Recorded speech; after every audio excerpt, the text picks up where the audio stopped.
e não só entendo, como passo muito sobre esses valores, a importância disso para que as pessoas que estão estudando, que estão buscando, enfim, não tem desculpa. Nós somos uma máquina que foi desenvolvida ao longo de milhares, milhões de anos para movimentar. Nosso corpo é uma máquina feita para movimentar. E aí, à medida que o tempo foi passando, principalmente nas últimas décadas, a gente fez o quê? A gente fica sentado o dia todo e não faz mais nada. Então é muito importante a gente ter, né, buscar esses momentos de atividade física, enfim, de cuidados com a nossa mente também, para quê? Para que a gente consiga se manter nesse processo que é um processo longo. Você comentou em 10 anos, alguns concursos um pouco menos, alguns um pouco mais, dependendo daquilo que você quer. Mas como é que você vai se manter em alta performance se você não cuidar do teu corpo, não cuidar da tua mente, não cuidar do teu espírito durante esse processo todo? E aí você falou do ócio, né? Que eu diria que é o ócio criativo. Que vários filósofos, Aristóteles, Platão, Sócrates, falavam muito sobre isso, sobre esse tempo. Alguns filósofos estoicos, Sêneca, Marco Aurélio, sobre o tempo da reflexão, o tempo para refletir.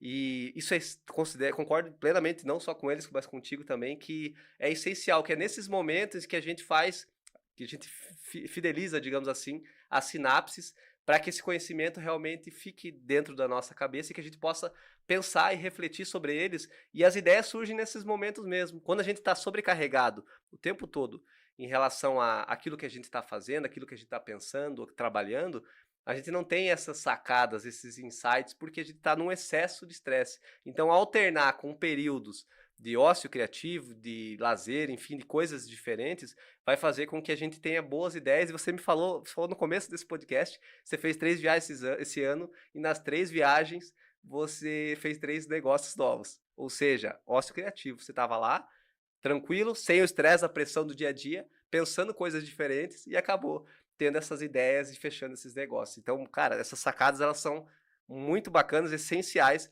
para as pessoas que estão, tenho certeza que eles estão ali com a cabeça já fritando, né, de tanta coisa, de tanta informação. E Thiago, isso daí tanto é verdade, o que se comprova, que você que ainda tem dúvida do seu desempenho, daquilo que você pode fazer e está cada vez mais assoberbado e trazendo coisas para você, existe uma teoria que chama teoria Pomodoro.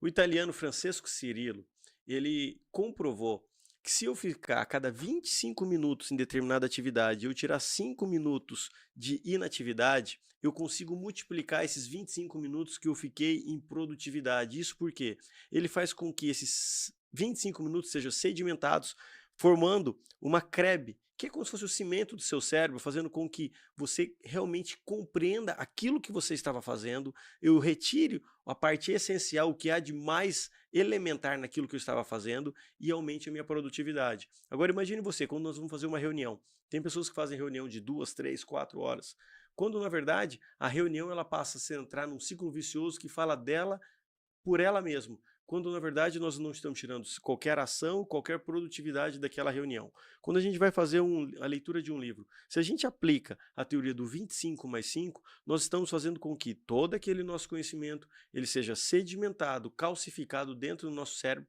para ter o resultado que a gente deseja. Por isso que é tão importante nós estarmos nesse momento de ociosidade, de inatividade.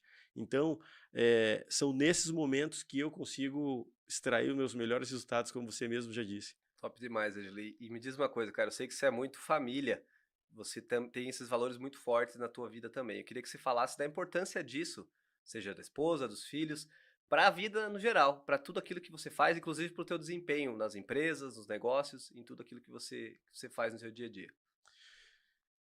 O que eu diria para as pessoas que estão aqui nos ouvindo e nos assistindo é que antes de eu querer qualquer resultado ou desejar ter algum cargo ou construir a família que eu desejo, eu tenho que compreender a mim mesmo quem eu sou. E compreender quem mesmo eu sou é compreender da onde eu venho, o que eu faço, quem eu sou, a minha capacidade, minha possibilidade, meu merecimento. E eu estou falando isso para você por quê? Foi quando eu construí minha escala de valores, daquilo que para mim é relevante e importante, que eu tenho que nutrir todos os dias, que eu consegui a obter os meus melhores resultados.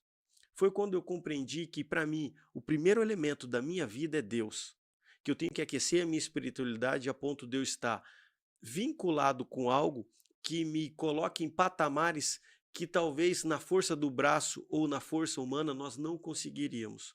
Quando você começa a compreender isso, você começa a entender alguns acontecimentos incríveis que estão na sua vida, te mostrando, te revelando a todo momento, mas só que você percebe, o acesso que eu teria por si só ele não faria. Então, o primeiro elemento da minha escala de valores é Deus. O segundo elemento da minha escala de valores é eu amar a mim mesmo.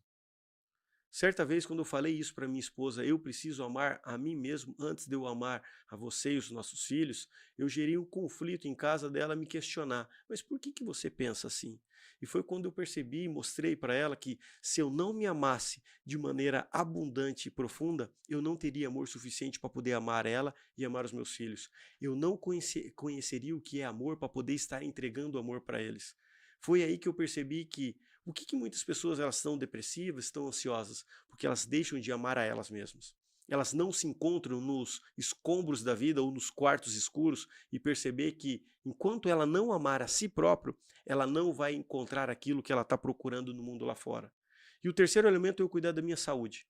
Se eu não cuidar da minha saúde, eu não consigo cuidar da minha família.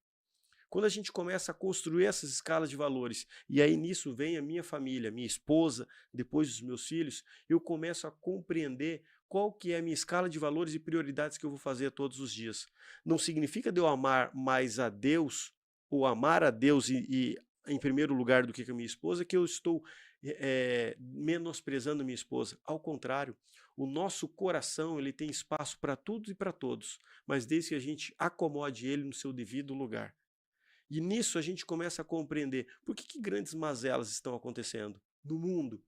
Por que a gente vê pai deixando seus filhos e não dando atenção para os seus filhos? Porque o pai não compreendeu o verdadeiro sentido do que é Deus e espiritualidade e o que Deus espera dele. Quando Deus falou para ele, crescei e multiplicai e dominai sobre todas as coisas, ele estava dizendo, cuide também para você treinar seu filho, honrar a sua esposa e respeitar os seus pais. E aí é quando a gente compreende, as pessoas falam assim, nossa, Ângelo, por que você tem resultados tão incríveis e tem facilidade de tomada de decisão? Porque eu construí uma escala de valores de maneira muito clara dentro da minha vida, da minha cabeça. Quando eu gerei clareza para mim, eu sei qual atitude eu vou tomar a partir da situação que está sendo estabelecido para mim, no meu dia a dia. E nisso eu impulsiono a minha esposa e os meus filhos a fazerem da mesma forma. A minha esposa ela passou a ter clareza que o amor dela por ela vem antes do amor por mim. O meu filho tem clareza que primeiro ele vai amar a Deus, depois ele, depois a mim. Tem pais imaturos que querem que o filho ame a ele próprio, ao pai próprio, antes de amar a ele próprio, antes de amar o filho amar a si próprio. E é nesse momento que a gente constrói uma ruptura dentro da identidade daquela criança. E a identidade dela saber quem ela é, se ela se sente amada, e que o amor que um dia vai faltar no coração dela é o que vai produzir as desgraças dela no futuro, que vai ter dificuldade com a sua autoimagem, ter dificuldade com ter necessidade da aprovação dos outros, ter dificuldade com a sua autoconfiança. E autoconfiança nada mais é do que eu acreditar em mim, nas minhas capacidades, naquilo que eu governo, naquilo que eu faço. Quando eu compreendo isso, eu passo a não ter desafios, eu passo a ter metas que eu desejo alcançar. Eu costumo dizer uma frase muito legal, Thiago, que todas as pessoas que eu conheço, eu pergunto para ela, uma pergunta chave para mim é, qual que é o seu maior desafio? E várias pessoas, elas ficam em dúvidas porque elas não têm clareza daquilo que elas desejam viver. Mas essa pergunta é tão forte que um dia eu me deparei numa muralha, quando eu encontrei um amigo que é bilionário, está na revista Forbes como um dos homens mais ricos do país, e eu perguntei para ele, qual que é o seu desafio? Ele imediatamente virou para mim e falou, eu não tenho desafio. Eu tenho construções do que eu já fiz e coisas que eu ainda vou fazer. Mas todos os desafios, eu desidrato eles, eu acabo com eles. Por quê? Porque eu sei da minha capacidade. Foi ali que eu entendi a diferença de uma pessoa que está na Forbes como um dos caras mais ricos do mundo e do país e outra pessoa que tem dificuldade de compreender quem ela realmente é. Tem dificuldade de compreender a autoimagem, tem dificuldade de compreender a autoconfiança dela. Mas quando a gente compreende que nós somos um projeto de Deus, que você veio aqui para você crescer e produzir tudo aquilo que você deve produzir, é assim que você passa a ter resultados imensuráveis. Todo mundo fala, nossa, como você não para de produzir resultados? Por quê? Você verdadeiramente compreendeu quem você é e o que você está aqui para poder fazer. Quando a gente perguntar por uma planta, a gente não fica, quando a gente planta uma semente, a gente não fica lá pensando, essa semente vai nascer, vai nascer, vai nascer. Ela sabe que o propósito dela é crescer e se tornar uma árvore. Mas aí a gente fica em dúvida, olhando para nós, das nossas capacidades, daquilo que nós vamos fazer. Não pensa você que foi fácil quando eu fazia concurso, eu não tinha essa maturidade. Mas essa maturidade vem com cada resultado que a gente conquista na vida. Quando eu passei a ter resultados, esses resultados gerou dopamina em mim e percebi que eu sou imparável, eu posso produzir ainda mais. Quando eu fui Autoconfiança. aprovado no meu primeiro concurso, eu percebi que eu podia ser aprovado no segundo concurso. Depois eu percebi que eu poderia ser aprovado no terceiro. Quando eu fui aprovado entre os 3 primeiros, eu percebi que eu poderia ser aprovado em qualquer concurso que eu quisesse, desde que eu estivesse comprometido com aquele meu propósito. Então, o que a gente tem que pensar é, quando você constrói um propósito no seu coração, você abre a porta para você conquistar tudo aquilo que você deseja, desde que você esteja comprometido para aquilo que você quer. Tanto é que tem uma frase: tudo coopera para aqueles que amam a Deus e seguem o seu propósito. Por quê? Primeiro eu tenho que saber quem eu sou, o que Deus me fez e cumprir o propósito que Ele me chamou para eu poder fazer. E quando eu coloco esse propósito no meu coração, eu me torno imparável. Caramba, Ângelo. Caramba, cara. Que lição, cara. Que aula. Isso tudo que você está falando aqui não é conhecimento. Isso aqui é sabedoria. E acesse quem queira. Acesse quem estiver disposto a acessar isso e colocar para si. Porque realmente é sabedoria mesmo.